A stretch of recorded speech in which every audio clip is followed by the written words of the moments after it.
وحدت و کبریائی کے بعد تمام انبیاء کرام علیہم الصلاۃ والسلام پر درود و سلام نازل ہو، خصوصی طور پر آخری نبی جناب احمد مجتبی محمد مصطفیٰ صلی اللہ علیہ وسلم پر، کہ جنہوں نے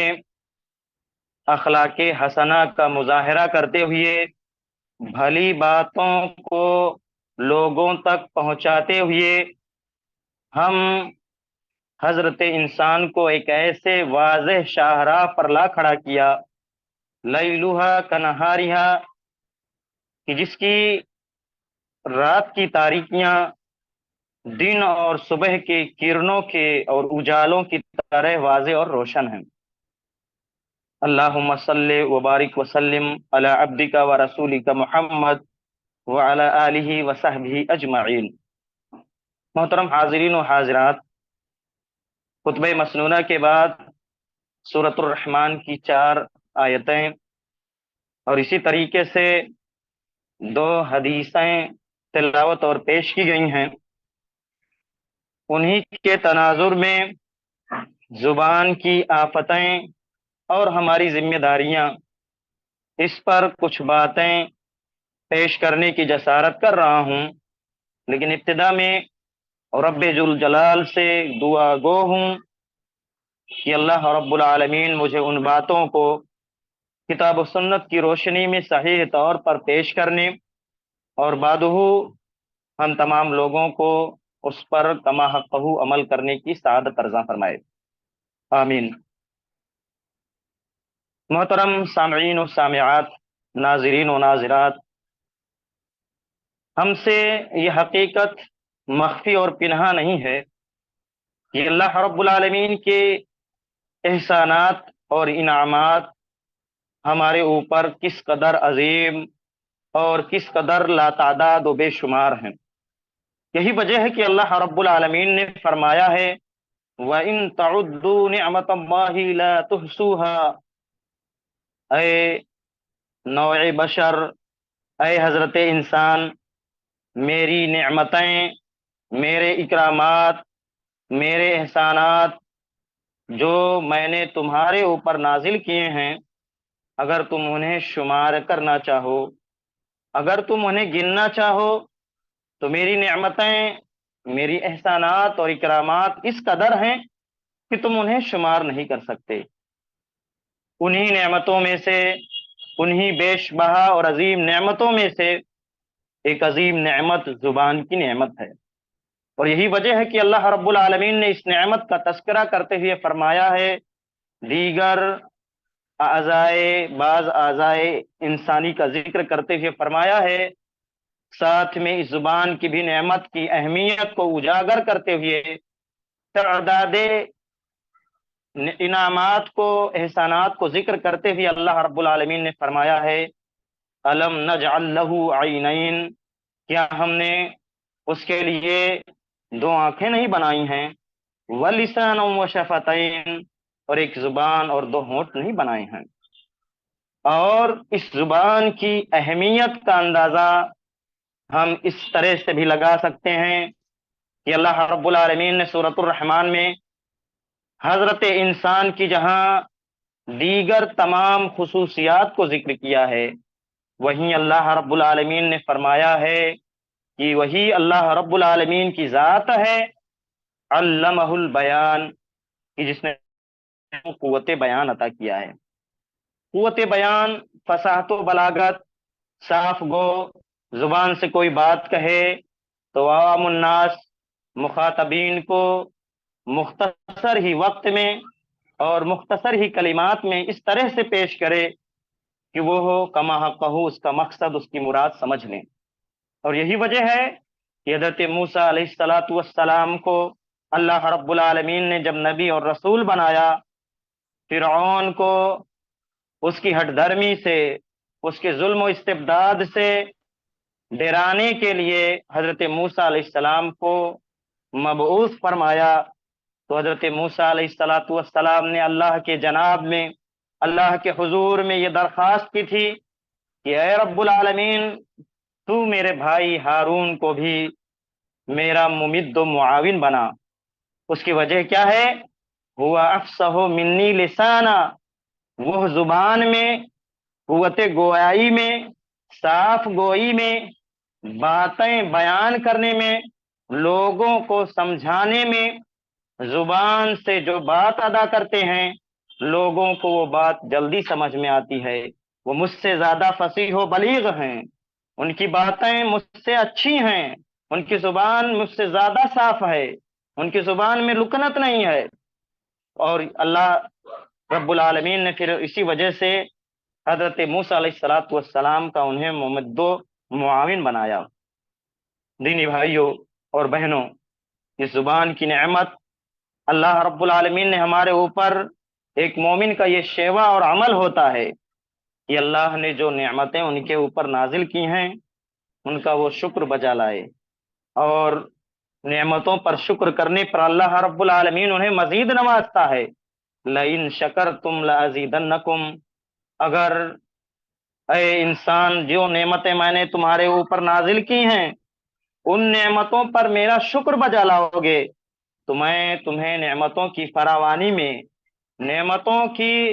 عطا کرنے میں تمہارے اوپر مزید اضافہ کروں گا، مزید بڑھوتری کروں گا۔ تو جہاں مختلف نعمتوں کی، اسی طریقے سے ہاتھ کی، دیگر جوارح کے، دیگر اعضائے انسانی کے، ہاتھ کا ایک حق اور حق کا شکر اس طرح سے ہوگا کہ ایک انسان اس کو اچھی چیز کے لیے استعمال کرے۔ کوئی بوجھ اٹھا رہا ہے، اللہ کے رسول صلی اللہ علیہ وسلم اما خدیجہ رضی اللہ عنہا کے پاس جب تشریف لائے تھے اور کہا تھا کہ مجھے اپنے اوپر اندیشہ لاحق ہو رہا ہے، کہیں میں جو بوجھ مجھ پر لادا جا رہا ہے میں اس کی وجہ سے اپنے آپ کو میں برباد نہ کر لوں، پریشان نہ ہو جاؤں، تو وہیں مختلف صفات کا حضرت خدیجہ رضی اللہ عنہا نے رسول اللہ صلی اللہ علیہ وسلم کے ذکر کیا تھا۔ وہی اسی میں ایک یہ بھی تھا وَتُعِينُ عَلَى نَوَائِبِ الْحَقِّ، آپ پریشان ہیں، کوئی بوجھ اٹھا رہا ہے، آپ اس کے بوجھ کو اٹھانے میں مدد کر رہے ہیں، آپ ہاتھ سے کسی کو روکنا ہے، غلط کسی کے اوپر ظلم کرنے پر آپ اس کو روکتے ہیں، تو ہاتھ کا جہاں ایک حق ہے اور اس کے حقوق ہیں کہ ہاتھ کو ہم مظلوم کی مدد کرنے میں، اچھی چیزوں کے استعمال میں اسے لائیں، دیگر تمام پیر کا حق ہے، قدموں کا ہمارے یہ حق ہے کہ اس کے ذریعے سے ہم اچھی چیزوں کی طرف چلیں، اچھے کام میں اس کو بروئے کار لائیں۔ اللہ نے دل ہمیں عطا کیا ہے، دل کو صاف رکھیں کینہ اور کپٹ سے، ریاکاری سے، اخلاص اور خلوص و للہیت پیدا کریں۔ مختلف جوارح کے مختلف حقوق ہیں اور ان حقوق کی ادائیگی کے ذریعے سے ہی اس نعمت کا، اس عضو کا حق اور اس کا شکریہ ادا ہوتا ہے۔ زبان کے بھی کچھ حقوق ہیں، اور زبان کے جہاں حقوق ہیں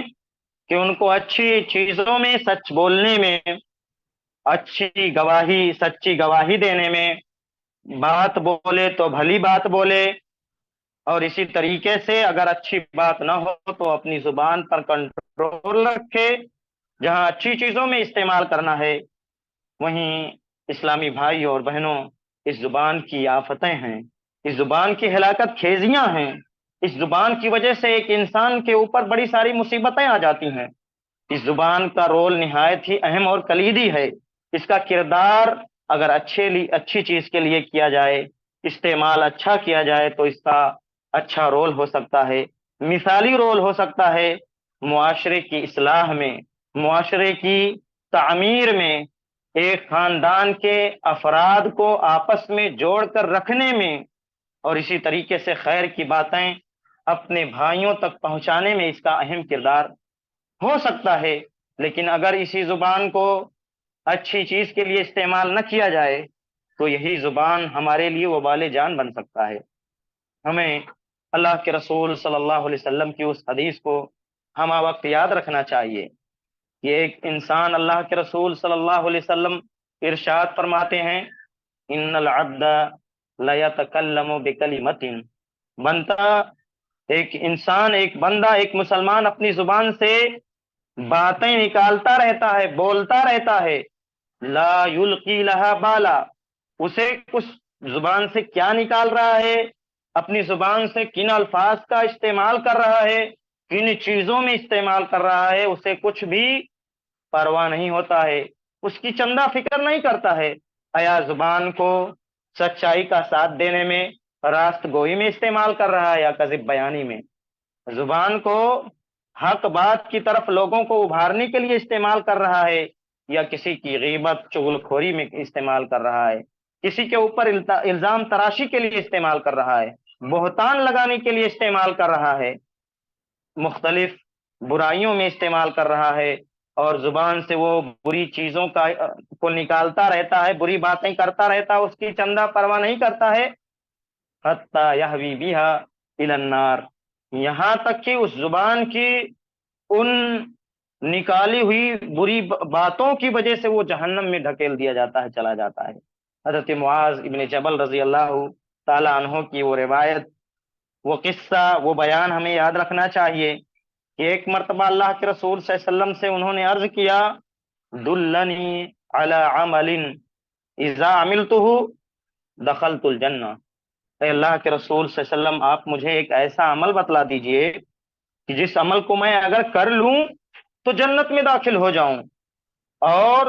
جس عمل سے کہ کرنے سے میں بچ جاؤں، اپنے زبان کو روک لوں تو میں جہنم سے بچ جاؤں۔ اللہ کے رسول، فاخذ رسول اللہ صلی اللہ علیہ وسلم بلسانہ، رسول صلی اللہ علیہ وسلم نے اپنی زبان کو پکڑا اور کہا، کف علیک ھذا، اے معاذ اپنی زبان کو کنٹرول میں رکھو، قابو میں رکھو۔ حیرت و استعجاب کا عالم نہ رہا، معاذ ابن جبل رضی اللہ تعالی عنہ حیرت کے عالم میں کہتے ہیں، اے اللہ کے رسول، اِنَّا لَمُؤَاخَذُونَ بِمَا يَتَحَدَّثُ بِهِ أَلْسِنَتُنَا، اے اللہ کے رسول صلی اللہ علیہ وسلم، ہم جو اپنی زبان سے بولتے ہیں، زبان سے جو ہماری باتیں نکلتی ہیں، زبان سے جو ہم کلمات اور الفاظ نکالتے ہیں، کیا وہ اس کی وجہ سے ہماری گرفت ہوگی، ہمارا مواخذہ ہوگا، ہماری پکڑ ہوگی؟ اللہ کے رسول صلی اللہ علیہ وسلم نے فرمایا، وَهَلْ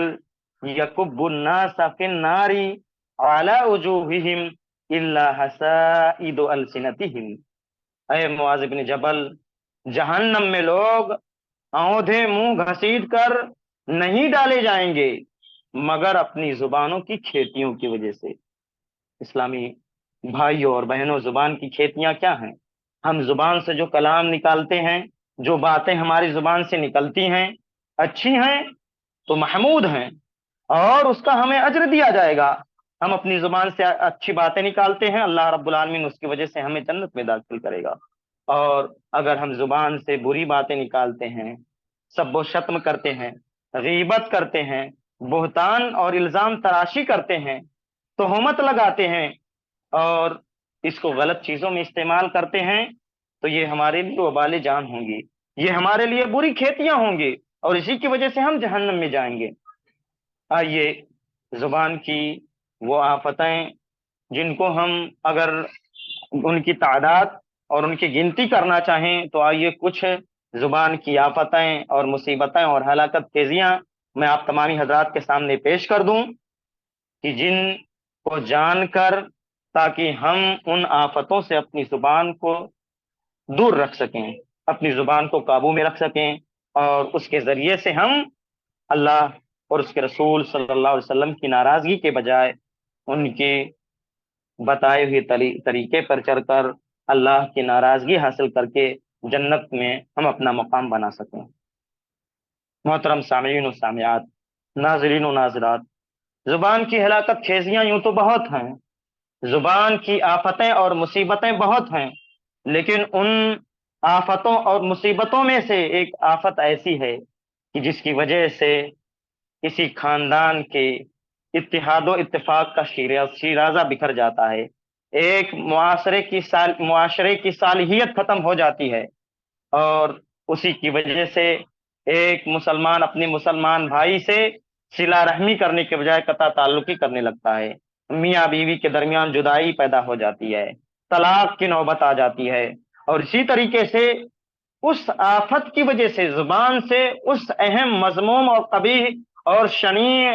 صفت میں استعمال کرنے کی وجہ سے ایک مسلمان وہ اللہ رب العالمین کے نزدیک ممدوح ہونے کے بجائے مذموم بن جاتا ہے، محبوب ہونے کے بجائے مقبوض بن جاتا ہے۔ وہ اہم آفت جو زبان سے ادا کی جاتی ہے، جس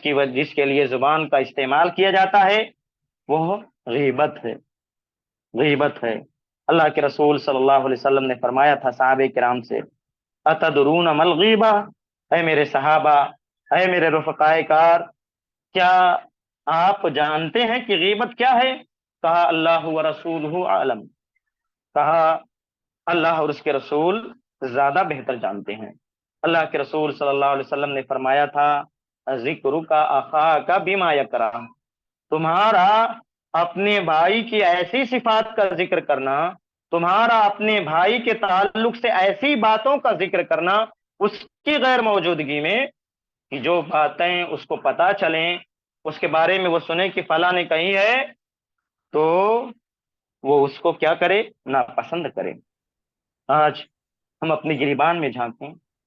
اپنے معاشرے پر نظر دوڑائیں، ہماری حالت کیا ہے؟ غیبت کرنا ایک مسلمان کا بڑے افسوس کی بات ہے، شیوا بن چکا ہے۔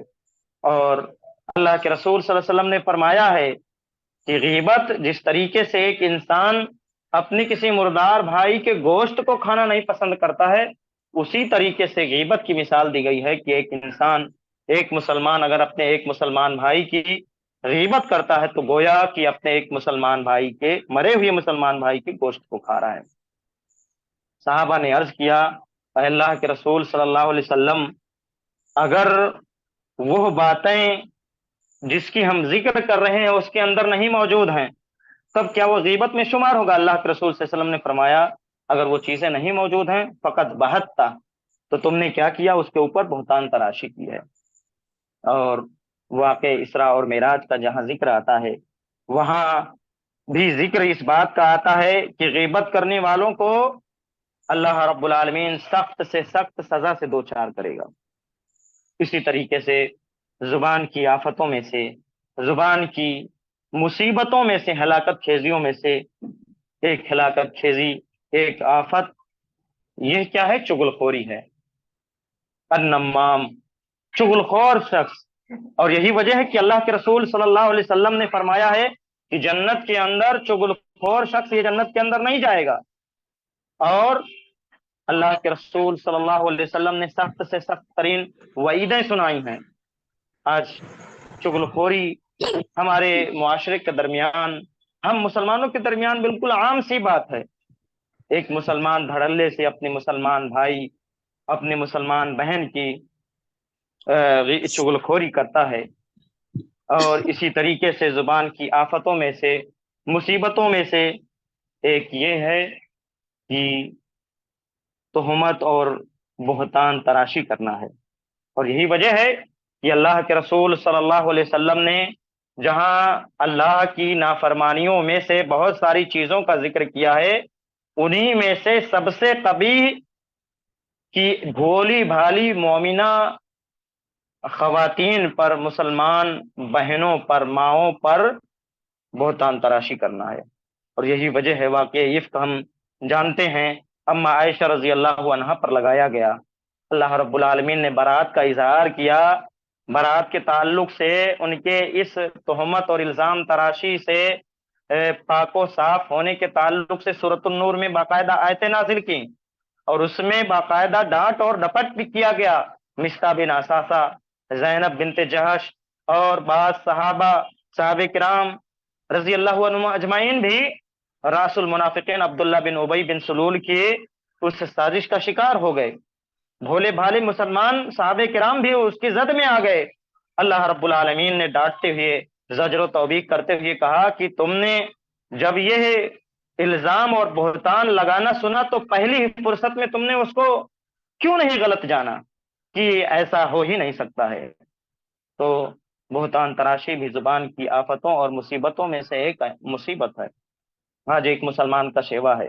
کہ وہ اپنے مسلمان بھائی کے توہ میں پڑا ہوا لگا رہتا ہے، اور کسی سے اگر کوئی غلطی انجانے میں جانے میں سرزد ہو جاتی ہے تو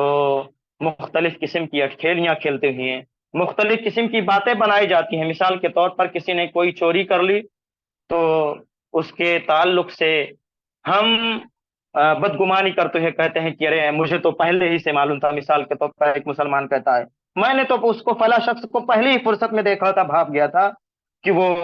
چور ہے، ڈاکو ہے، اور وہ کیا اس کا خاندان بھی پورا چوری کرنے والا ہے، اور اس کے تو پورے میں اس کے ساری پوری پیڑھی کے اوپر الزام لگایا جاتا ہے اور تو ہمیں ایسے پڑھا جاتا ہے، بدگمانی کی جاتی ہے۔ ابن سیرین رحمت اللہ علیہ کا مشہور مقولہ ہے، فرماتے ہیں اور ہمیں اس مقولے کو بھی یاد رکھنا چاہیے، کہتے ہیں اذا بلغک عن اخیک شیء فالتمس له عذرا، جب تمہیں تمہارے مسلمان بھائی کے تعلق سے کوئی بات پہنچے، کسی غلطی کا وہ ارتکاب کر لے، اس سے کوئی غلطی اور خامی اور کوئی برا عمل سرزد ہو جائے، چاہے اس کا تعلق عوام الناس سے، حقوق الناس سے ہو یا حقوق العباد سے ہو، فلہ عذرا، اس کے لیے تم کیا کرو، عذر تلاش کرو، ہو نہ ہو اس کی کوئی مجبوری رہی ہوگی۔ اور وَإِن لَمْ تَجِدْ لَهُ عُذْرًا فَقُلْ لَعَلَّ عِندَهُ عُذْرًا لَا أَعْرِفُهُ، اگر کوئی عذر تلاش نہ کر پاؤ تو تم یہ کہو کہ ہو سکتا ہے اس کی کوئی مجبوری نہیں ہوگی، اس کے پاس کوئی معقول اور کوئی مناسب عذر ہوگی جس کا مجھے معلوم نہیں ہے، اسے معلوم ہے۔ تو ہمیں کسی کے ٹوہ میں نہیں پڑنا چاہیے، کون کیا کر رہا ہے، اور یہ بہت ہی خطرناک ہے، بہت ہی اہم ہے، بہت ہی مہلک ہے۔ ہمیں اس کا اندازہ اس طرح سے بھی لگانا چاہیے کہ ہم کسی کے تعلق سے، کسی کے پیچھے پڑ کر کے اس کے تعلق سے ہم بری بات کہتے ہیں، بدگمانی کرتے ہیں، ہو نہ ہو وہ عمل اس کا ریا اور نمود کے لیے نہیں ہے، ہو نہ ہو اس کے اندر وہ بری صفت نہیں پائی جا رہی ہے، ہم نے اس کو فلاں جگہ تنہائی میں دیکھا کسی سے بات کرتے ہوئے یا کوئی کام کرتے ہوئے، ہو نہ ہو اس کو ہم نے فوراً اس کے اوپر الزام لگا دیا کہ کوئی غلط بات کر رہا ہے، غلط لوگوں کے ساتھ ہے، کوئی برا عمل کر رہا ہے۔ اگر وہ عمل نہیں کر رہا ہے تو ہم اپنے اوپر کیا کر رہے ہیں، اپنے لیے وبال جان بنا رہے ہیں، تو ہمیں اس سے بھی بچنے کی ضرورت ہے۔ اور اسی طریقے سے زبان کی ہلاکت خیزیوں میں سے ایک ہلاکت خیزی اور آفتوں میں سے ایک آفت جھوٹ ہے، جھوٹ کا بولنا ہے۔ اور اللہ کے رسول صلی اللہ علیہ وسلم کی وہ مشہور حدیث ہے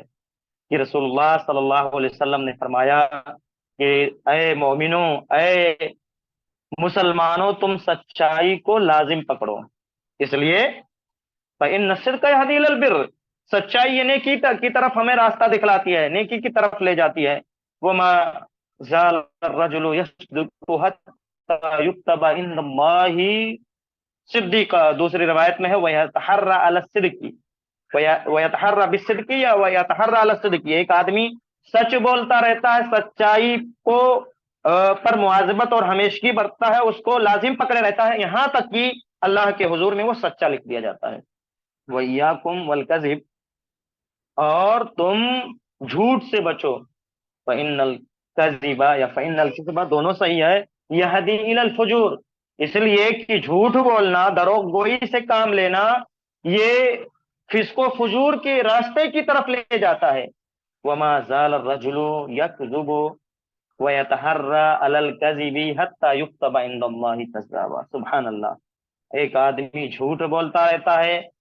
جھوٹ والے عمل کرتا رہتا ہے، اس پر ملازمت، اس کو لازم پکڑے رہتا ہے، یہاں تک کہ اللہ رب العالمین کے نزدیک جھوٹا لکھ دیا جاتا ہے۔ تو جھوٹ بھی آج معاشرے کے اندر بالکل عام ہے،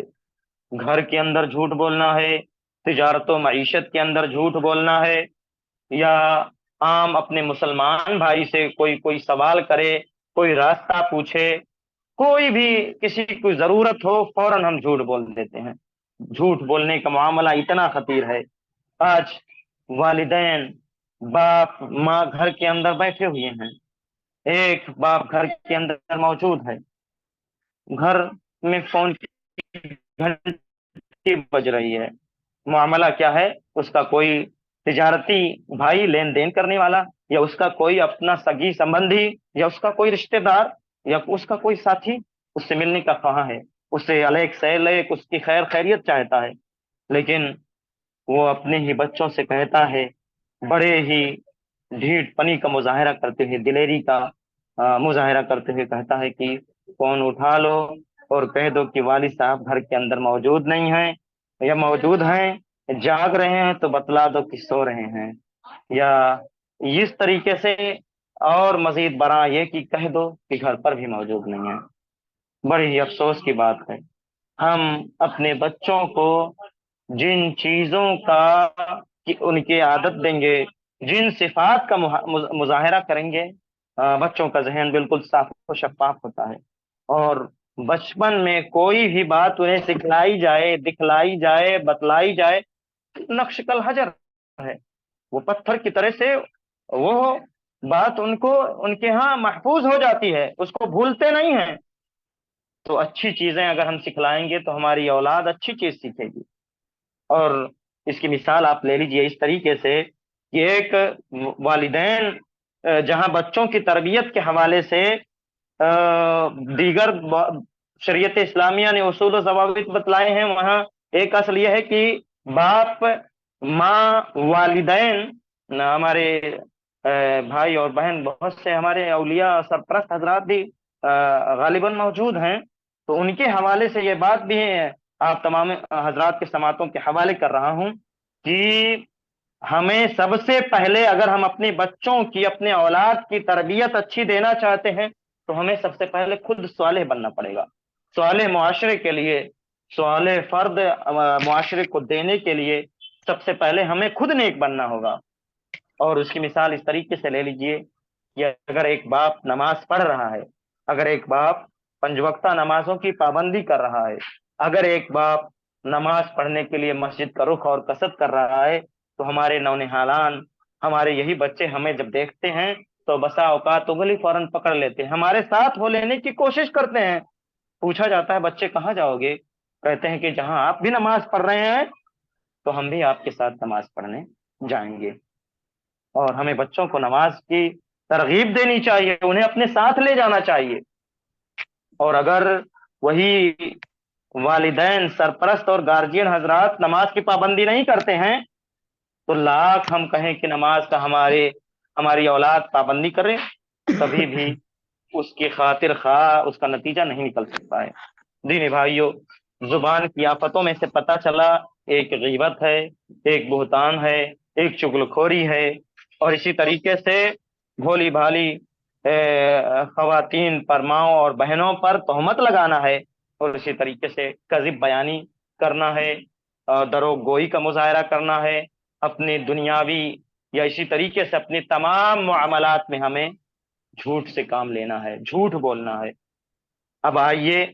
اگر ہم زبان کو اپنے ہم لگام دیتے ہیں، زبان کو قابو میں رکھتے ہیں اور زبان پر کنٹرول کرتے ہیں تو اس کے کیا فوائد ہوں گے؟ ایک معنی یا دوسرے انداز میں اس کے تعلق سے ہم یہ کہہ لیں کہ ہمارے اوپر زبان کے تعلق سے، زبان کی حفاظت اور اسے اپنے قابو اور کنٹرول میں رکھنے کے تعلق سے ہمارے اوپر کون سی ذمہ داریاں عائد ہوتی ہیں؟ تو سب سے پہلی ذمہ داری یہی عائد ہوتی ہے کہ ہم زیادہ سے زیادہ اپنی زبان کو اللہ کے ذکر و اذکار میں مصروف اور منہمک رکھیں، اس کو ہم خالی نہ رکھیں۔ زبان کو اگر ہم کھولیں، استعمال کریں، تو اللہ کا ذکر و اذکار، تسبیح کے، اسی طریقے سے درود شریف پڑھنے میں، درود ابراہیمی پڑھنے میں، یا اسی طریقے سے وہ دعائیں اور وہ وظیفے، وظائف جنہیں اللہ کے رسول صلی اللہ علیہ وسلم نے فرمایا ہے، بتلایا ہے، خود پڑھا ہے، لا یزال لسانک رطبا بذکر اللہ، ہمیں اپنی زبان کو اللہ کے ذکر و اذکار سے تر رکھنا چاہیے، زبان کو ہم اللہ کے ذکر و اذکار کے لیے تر رکھیں۔ اور دوسری چیز یہ ہے کہ زبان کو ہم قرآن مجید کی تلاوت کے لیے استعمال کریں، اور زبان کے حوالے سے ہمارے اوپر ایک ذمہ داری یہ ہوتی ہے کہ ہم اپنی اسلاف کی، سلف صالحین کی سیرتوں کو ہم پڑھیں کہ انہوں نے اپنی زبان کو کس کے لیے استعمال کیا ہے۔ محدثین نے ہزاروں، سینکڑوں، ہزاروں، لاکھوں احادیث کو جو لکھا ہے، مدون اور مرتب کیا ہے امت کے سامنے، یہ جو پیش کیا ہے احادیث کی صحاح ستہ کی شکل میں، صحیحین ہیں قرآن مجید کے بعد سب سے مستند و معتمد کتاب امام بخاری رحمۃ اللہ علیہ کی صحیح بخاری، ان کو انہوں نے یاد کیا ہے زبان کو کنٹرول کرتے ہوئے اور زبان کو اچھی چیز میں استعمال میں لاتے ہوئے۔ تو ہم اپنی زبان کو اچھی چیزوں کے لیے استعمال کریں، اور ساتھ ہی ساتھ زبان کے خاطر خواہ اچھا استعمال کب ہوگا، اس کے خاطر خواہ اثرات و ثمرات اور فوائد ہمارے سامنے واضح ہو کر کب آئیں گے، جب ہم ان کے فوائد کو جان لیں گے۔ دینی بھائیوں، آئیے بہنوں، آئیے میں آپ کے سامنے زبان کے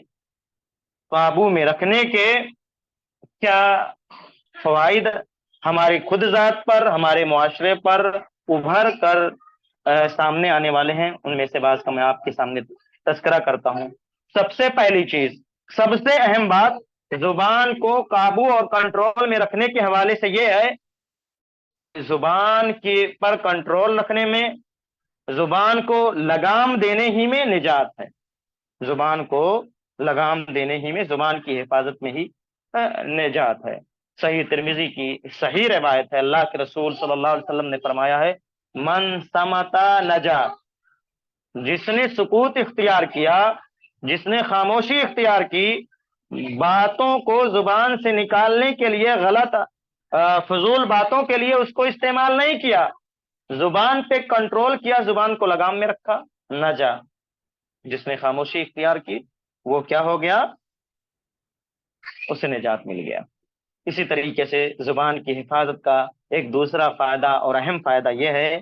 کہ زبان کی حفاظت پر رسول اللہ صلی اللہ علیہ وسلم نے ہمیں جنت کی ضمانت اور گارنٹی دی ہے۔ مشہور حدیث ہے، اللہ کے رسول صلی اللہ علیہ وسلم نے فرمایا ہے دونوں جبڑوں کے بیچ میں جو چیز پائی جا رہی ہے، یعنی زبان، جو اس کی حفاظت کی مجھے ضمانت دیتا ہے، اور دونوں ٹانگوں کے درمیان یعنی اپنی شرمگاہ کی حفاظت کی جو ضمانت دیتا ہے مجھے، ازمن لہ الجنہ، میں اس کو جنت کی ضمانت دیتا ہوں۔ اور اسی طریقے سے اللہ کے رسول صلی اللہ علیہ وسلم احادیث کی روز سے روشنی سے زبان کی حفاظت کا، زبان کو لگام دینے کا تیسرا فائدہ یہ ہے کہ جو شخص اپنی زبان کی حفاظت کرتا ہے وہ افضل ترین مسلمان ہے۔ مشہور روایت ہے، اللہ کے رسول صلی اللہ علیہ وسلم سے پوچھا گیا ای المسلمین افضل، مسلمانوں میں سے سب سے افضل ترین مسلمان کون ہے؟ اللہ کے رسول صلی اللہ علیہ وسلم نے فرمایا من سلم المسلمون من لسانہ ویدہ، وہ مسلمان کہ جس سے اس کے مسلمان بھائی اس کے ہاتھ سے اور اس کی زبان سے اور اس کے ہاتھ سے محفوظ رہیں، جو اپنی زبان سے اور اپنے ہاتھ سے اپنی مسلمان بھائیوں کو ایذا نہ پہنچائے، زبان کے ذریعے سے گالی گلوچ کر کے، زبان کے ذریعے سے غیبت اور بہتان تراشی کر کے، زبان کے ذریعے سے کسی کے اوپر جھوٹی گواہی دے کر کے اپنے آپ کو، اپنے مسلمان بھائی کو تکلیف نہیں پہنچاتا ہے، ہاتھ سے مار کر، ہاتھ سے غلط کام کر کے اپنے مسلمان بھائی کو ایذا رسانی نہیں کرتا ہے، نہیں پہنچاتا ہے، تو جو اپنے مسلمان بھائی کو اپنی زبان اور ہاتھ سے محفوظ رکھتا ہے، وہ اس کی زبان اور اس کے ہاتھ سے مسلمان بھائی اس کے محفوظ رہتے ہیں، تو ایسا شخص افضل ترین مسلمان ہے۔ اور اسی طریقے سے زبان کی حفاظت کا ایک فائدہ اللہ کے رسول صلی اللہ علیہ وسلم نے فرمایا ہے کہ زبان کی حفاظت ہی میں ایمان کی درستگی ہے۔ مشہور روایت ہے، اللہ کے رسول صلی اللہ علیہ وسلم ارشاد فرماتے ہیں لا یستقیم ایمان عبد حتی یستقیم قلبہ، کسی مسلمان کا ایمان وہ درست نہیں ہو سکتا ہے، کب تک نہیں درست ہو سکتا ہے؟ حتی یستقیم قلبہ، یہاں تک کہ اس کا دل یہ درست ہو جائے، ولا یستقیم قلبہ حتی یستقیم لسانہ، اور اس کا دل درست نہیں ہو سکتا ہے، سیدھا نہیں ہو سکتا ہے، جب تک کہ اس کا زبان نہ درست ہو جائے۔ تو پتہ چلا کامل ایمان میں، ایمان کے کامل ہونے کے لیے شرط ہے کہ ہماری زبان کی درستگی ہو، ہماری زبان یہ درست ہو۔ اور اسی طریقے سے